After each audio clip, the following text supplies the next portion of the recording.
Hi, this is Joy from the Paper Bead Bar. Thank you for joining me today. Today I'm going to be showing you how to roll charm beads made from DSP. These are some of the beads that I've made here. And as you can see, they come in different sizes and you can use different paper depending on what it is that you would like to design. So today I'm going to do a small bead, and this is 8mm. This is a 1cm, but it's like 3 strips.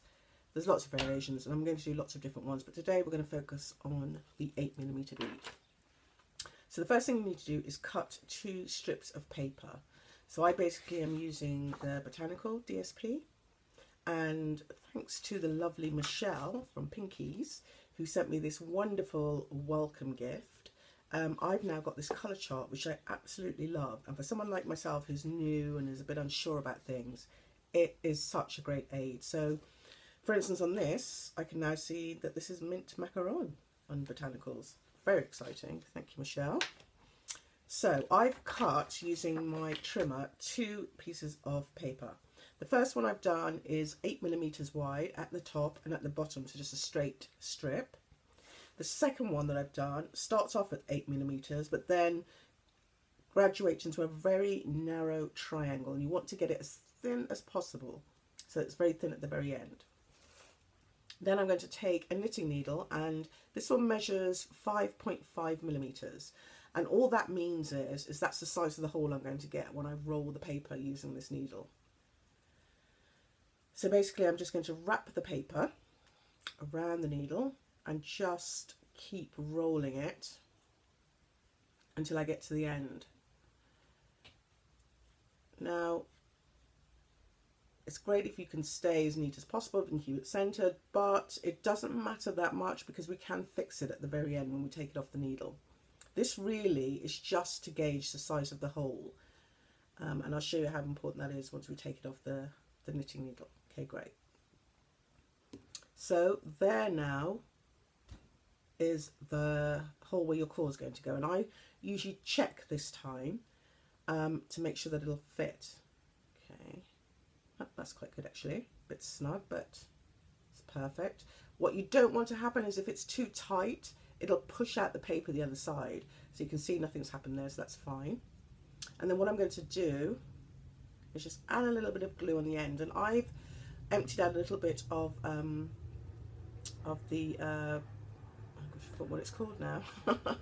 Tombow glue, that's it. And I'm just going to dab it there because I find it easier than trying to squeeze it onto the strip. So I just put a little bit out on a, well, like this, basically. Then I just use that to dip the ends in. Then I'm going to wrap the end around and stick it down, and I will hold it for a couple of seconds because the DSP is quite thick. It really just wants to bounce back out, so you have to hold it down for a couple of seconds and just show it who's boss. Right, so there we go. And then wipe away the excess glue, and I tend to keep just a dishcloth that's wet handy when I'm making beads, especially if I'm making a lot, because I can wipe off any excess glue, because what happens is obviously when it dries it gets all gungy and you don't need to get back onto your clean bead. So this is how I keep my hands clean in between. Right, so I'm going to push out the core. I've actually tried leaving it in, but I'm just going to push it out anyway. And that is the start of your bead. So I just give it a little bit of squeeze between my thumb and my forefinger just to make sure that both the edges are neat and tightly in. And then I'm going to take my second piece of paper and I'm going to dip the end into some of the glue, find the end of this first tube and attach it like so. And then I'm going to hold that. Now it's really important when you put the second piece on. And what I tend to do, although I say 8mm for both, I tend to make this slightly smaller, about 7.5mm, very hard to measure, but just make it a little bit smaller than 8, because what you don't want is for this to be hanging over the side. So you want the second piece to be just a little bit smaller. Okay, that's great.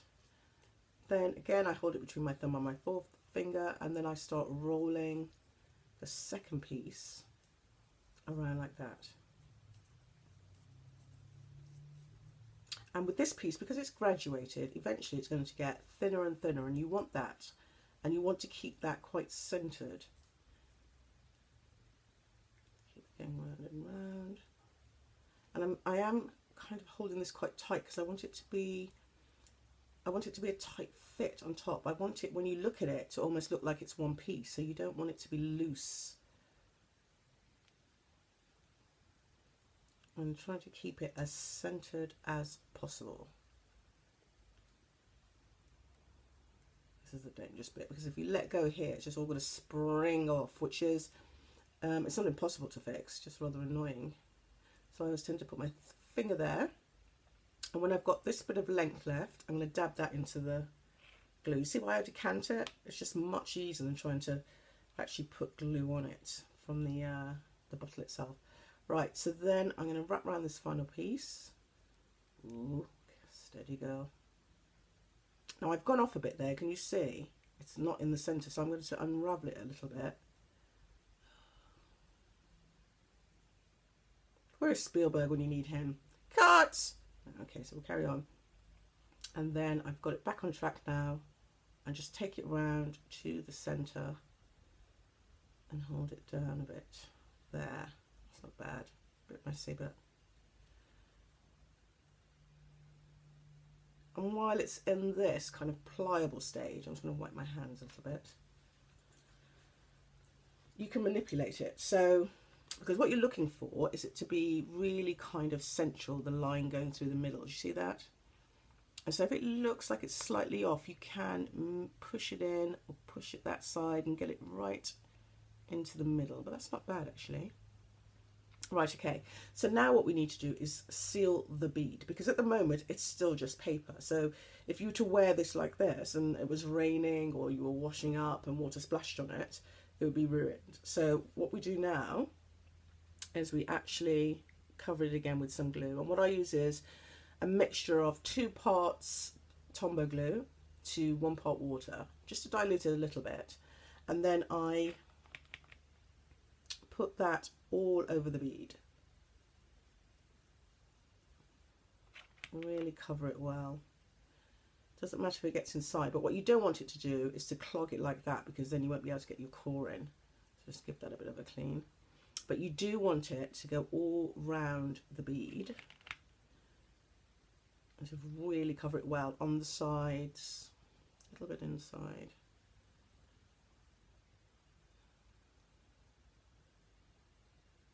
There you go, you can see it's already starting to look a bit shinier, isn't it? And then I put that to dry, and I usually use a toothpick like this. And this is where I dry all my beads. And then I put it on a tray, just like on a, I was going to show you, but it's attached, just on a little wire tray, something like this. You can just stick it in like that. It's perfect. So I'm just using the tray that I've got over here. And that needs about an hour, I would say, to dry before you do anything else with it. But luckily I have one that I've prepared earlier. So what happens next? I would do 2 coats of the Tombow, giving it an hour each in between each coat to dry.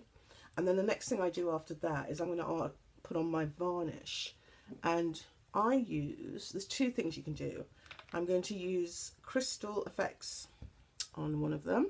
Just clean my brush a bit gungy. And basically this will just give it the glassy look that you're getting, that makes it look like an actual glass bead. So I just paint on, this is an old makeup brush that I use. But you can use any kind of, a proper artist brush I suppose would be good. Again, cover that all over. Can you see how shiny it's going? Lovely. Oh, so amazing. Okay. And then again, I put that on my toothpick to dry.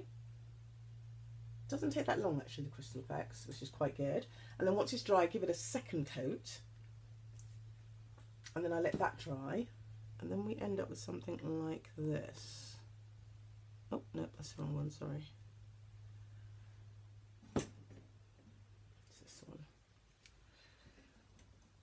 Right, this is it. This has had 2 coats now of the Crystal Effects.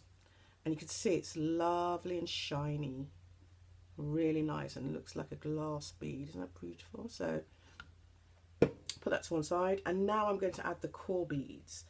This is the moment of truth because no, they're going to fit perfectly. And what I tend to do is just put a bit of glue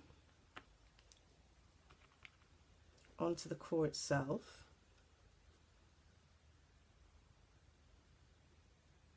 And on my blog I'll show you where you can get these cores.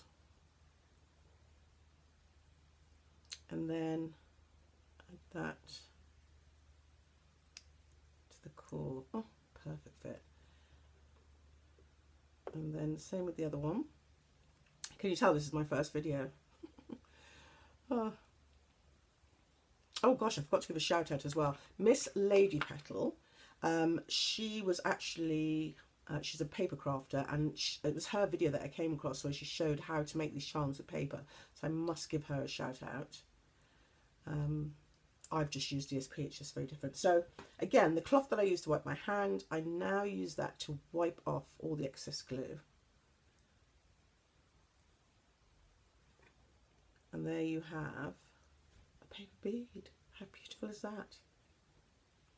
And then you can obviously make these in different colours, different sizes, and add them to your chain. There is another way that you can glaze them as well, and that's using embossing powder, but I'll show that in a different video because I think I'm running out of time. Hope you enjoyed that, and I will be posting some more videos of different ways, different sizes, different colours, different shapes, different things that you can do. But that's it for now. Thank you for watching.